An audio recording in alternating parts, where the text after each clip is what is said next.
It stood there, in the corner, lurking, a hulking antique desk, shrouded in shadow. I found it at a flea market, forgotten, coated in dust. It called to me, a siren song of creativity and dread. I brought it home, my workspace forever changed. From the moment it crossed the threshold, the atmosphere shifted. A heaviness settled over the house, a cold shiver down my spine. I ignored it. Writers thrive on such feelings, I told myself. I sat, I wrote.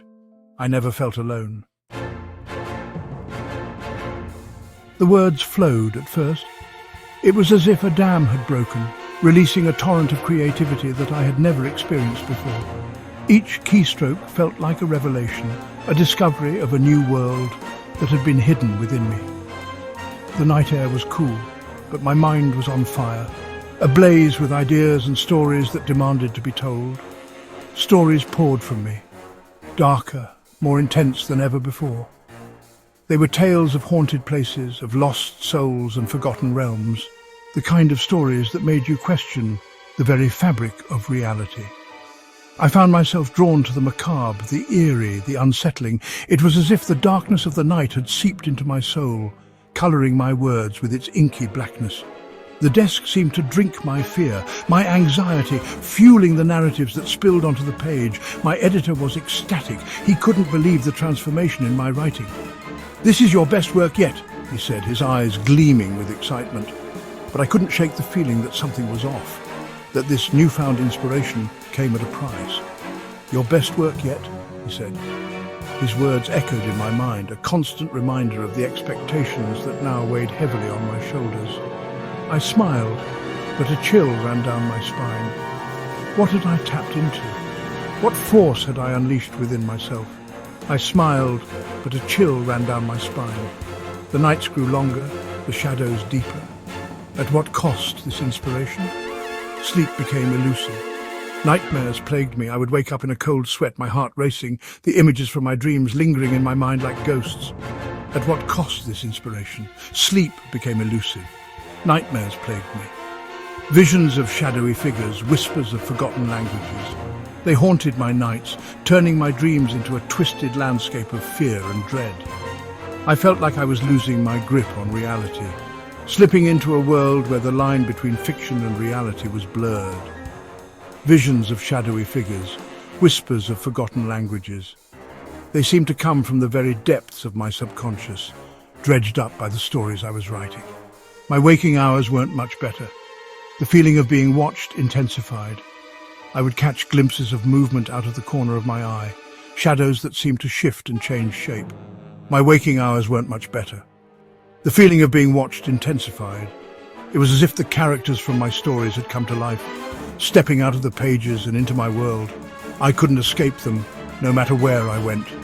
They were always there, lurking in the shadows, waiting for me to let my guard down. The feeling of being watched intensified. A presence lurked just beyond my perception. It was a constant, nagging sensation, like an itch I couldn't scratch. I began to question my sanity, wondering if I was losing my mind, but the stories kept coming and I couldn't stop writing. It was as if I was possessed, driven by a force I couldn't explain. A presence lurked just beyond my perception. It was there in the fog, in the shadows, in the quiet moments when I was alone with my thoughts. I wrote on, driven by a force I couldn't explain. The words flowed, but they felt tainted, corrupted by the darkness that had taken hold of me. I wondered if I would ever be free of it, or if I was doomed to be its vessel forever. I wrote on, driven by a force I couldn't explain. The stories continued to pour out of me, each one darker and more twisted than the last. My editor was thrilled, but I was terrified. What had I become? What price was I willing to pay for this gift, or was it a curse? The line between the two had become impossibly blurred, and I feared I would never find my way back. One night it happened. I was lost in my work. The only sound, the clatter of keys and the distant hum of the refrigerator. Then a crash. I spun around, heart pounding. A book lay open on the floor, pages ruffled as if by an unseen hand. My blood ran cold. I searched the room, every dark corner, every shadow. Nothing. Just the echo of the crash and the pounding of my own heart. I tried to rationalize. A draft, a tremor, anything but the truth. But deep down, I knew I wasn't alone. The whispers started subtly, faint murmurs at the edge of hearing. I'd pause, holding my breath, straining to make out the words. They were always just out of reach. But as the days turned into weeks, they grew louder, more insistent. They seemed to emanate from the desk itself. A chorus of voices whispering my name, urging me to write. They spoke of things I couldn't comprehend, of ancient rituals and forgotten gods. Sleep offered no escape. The whispers followed me into my dreams, weaving themselves into my subconscious. The culmination of my terror came on a night like any other. Rain lashed against the windows as I sat at the desk, lost in my work. Suddenly the words on the screen dissolved into static. Then it appeared. A face, pale, gaunt, with eyes that burned like hot coals. I recoiled in horror, knocking over the chair in my haste to get away. The face remained, frozen in a silent scream. It felt like an eternity before the image flickered and vanished, leaving me trembling in the cold, dark room. Section 6. Panic and fear. Panic seized me. I fled the room, the image of that face seared into my mind. I couldn't stay in the house, not with that thing, whatever it was, lurking in the corner of my workspace. I grabbed my coat and keys and ran out into the storm. I drove for hours, the rain a relentless torrent against the windshield. But the fear followed me. It was in the shadows that flickered past, in the whispers of the wind, in the reflection that stared back at me from the rearview mirror. Section 7.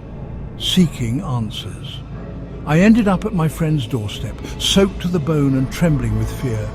He took one look at me and ushered me inside. I told him everything. The desk, the whispers, the face in the screen. To my surprise, he believed me. He was a history professor, an expert in folklore and the occult. He listened intently to my tale, his brow furrowed in thought. When I finished, he looked at me, his expression grave. "You've opened a door," he said, "and something has come through." Section 8. The Ritual. He agreed to help me. It was a decision that neither of us took lightly. The house had a reputation, whispered about in hushed tones by the townsfolk. They said it was cursed, that anyone who entered would never be the same again. But we were desperate, driven by forces we barely understood. We returned to the house armed with ancient texts and talismans. These were not just any books. They were filled with arcane knowledge, passed down through generations. The talismans too were said to hold protective powers, though their origins were shrouded in mystery. We hoped they would be enough to shield us from whatever malevolent forces awaited inside. The air hung heavy with dread as we entered my study. The room was dimly lit, the only light coming from a single flickering candle. Shadows danced on the walls, creating an atmosphere of foreboding. Every creak of the floorboards seemed amplified, echoing through the silence like a warning. We knew we were not alone. The desk stood in the corner, a malevolent presence radiating from its dark wood. It was an antique, passed down through my family for generations. Stories of its dark history were numerous, each more terrifying than the last. Some said it was cursed, others believed it was a portal to another realm. Whatever the truth, its aura was undeniable. Following the instructions in the ancient texts, we performed a ritual. The steps were intricate, each movement precise and deliberate. We lit candles, arranged them in a specific pattern, and began to chant the incantations. The words were foreign, their meanings lost to time, but their power was palpable. We could feel the energy in the room shift, growing more intense with each passing moment. Incantations filled the air, the room thick with the smell of incense. The smoke curled and twisted, creating shapes that seemed almost alive. Our voices grew louder, more insistent, as we called upon ancient forces. The atmosphere was electric, charged with a power that was both exhilarating and terrifying. We were on the brink of something monumental, and there was no turning back. The desk seemed to vibrate with a power that sent chills down my spine. It was as if the very wood was alive, responding to our incantations. A supernatural glow emanated from it, casting eerie shadows around the room. The air crackled with energy, and I could feel the hairs on the back of my neck stand on end. We were close, so very close to unlocking its secrets. Finally, as the last words left my lips, a cold wind swept through the room, and then silence. The sudden gust extinguished the candles, plunging us into darkness.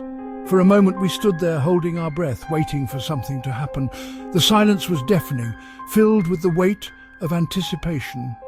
And then, just as suddenly, it was over.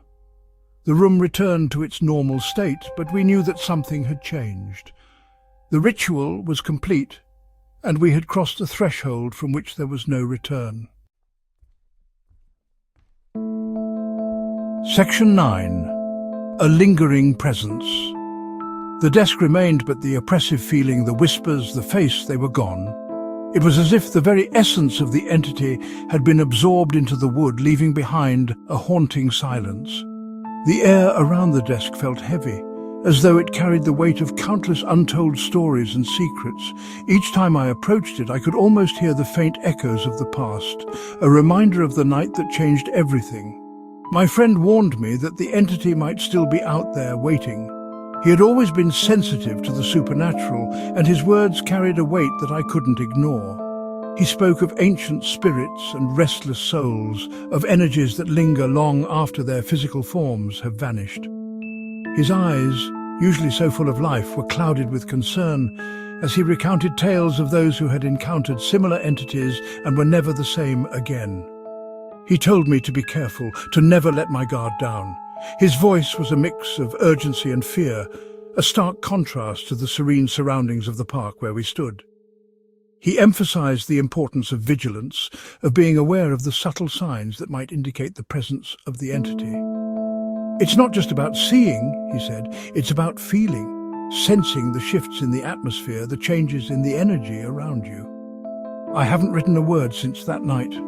The once comforting act of putting pen to paper now felt like an invitation to the unknown. The stories that used to flow effortlessly from my mind were now trapped, held hostage by the fear of what might be unleashed.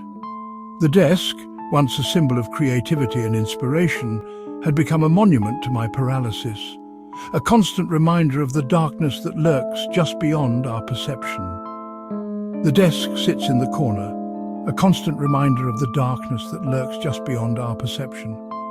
Its presence is both a comfort and a curse, a tangible link to a night that I can never forget. Sometimes I find myself drawn to it, compelled to sit and write. But the fear always holds me back. The memories of that night are too vivid, too raw, and the thought of reliving them through my words is too much to bear. I can't bring myself to get rid of it.